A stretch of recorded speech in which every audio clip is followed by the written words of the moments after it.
So, what's up, everybody? Obviously, see what we're doing out here.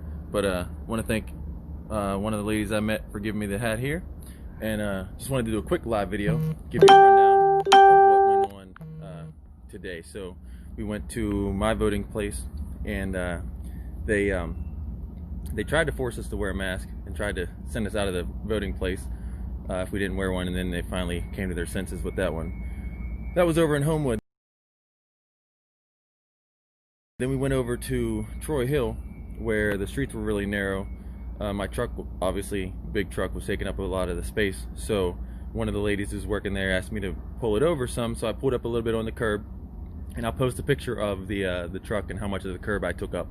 I had my big Trump flag hanging out of the truck and the Trump sign on the back. We went in, we voted. Everybody was really nice. Gave some snacks to the kid. Came back out, and there was a woman out there talking to us. She was a Biden supporter. And she started talking about, you know, she believes in socialized medicine and healthcare and all those things. And so we started talking about different things, and I started talking about the different policies that Trump pushed. And I mentioned school choice. She was all against school choice, which she was stuck on charter schools, saying that she shouldn't have to pay for kids to go to charter school. She shouldn't have to pay for someone else's kid to go to schools. And I said, for one, it doesn't deal with the charter schools. It deals with the public schools.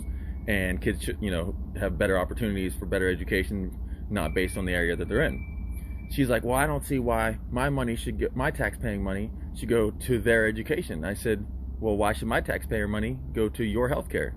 And she stopped. She said, okay, I see what you're saying.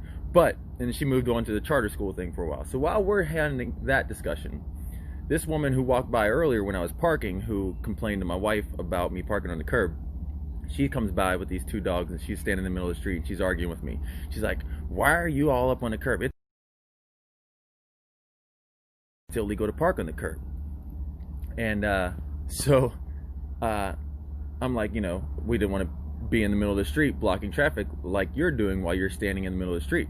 She says, yeah, well, you're there with your big truck and your flag. And I said, are you against flags? And she said, well, no. I said, well, you brought it up as part of your argument, so I was wondering, you know, exactly what the flag had anything to do with it, except for the fact that it's a Trump flag.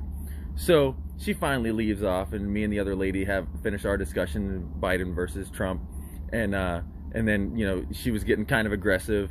A woman was filming us, and she yelled at the woman, told her she didn't want to be filmed, even though we were out in public.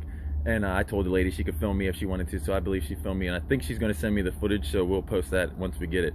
But so then we're getting ready to leave. I hop in the truck, put my seatbelt on, and a police officer comes over and knocks on the door. And I look out the window, and he's like, a lady called the police because you were parked on the curb. He said, yeah, you're not blocking the curb. There's no problem with it. He's like, we also got reports that you were carrying rifles around. I said, do you want me to get out? Do you want to check me?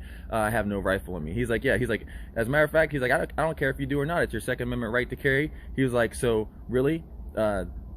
Everything's fine. You're good to go. He said, I love your truck. I love your flag. He said, I love what you're wearing. I love your shirt. I had a grunt style shirt on, this one actually right here, Patriot shirt.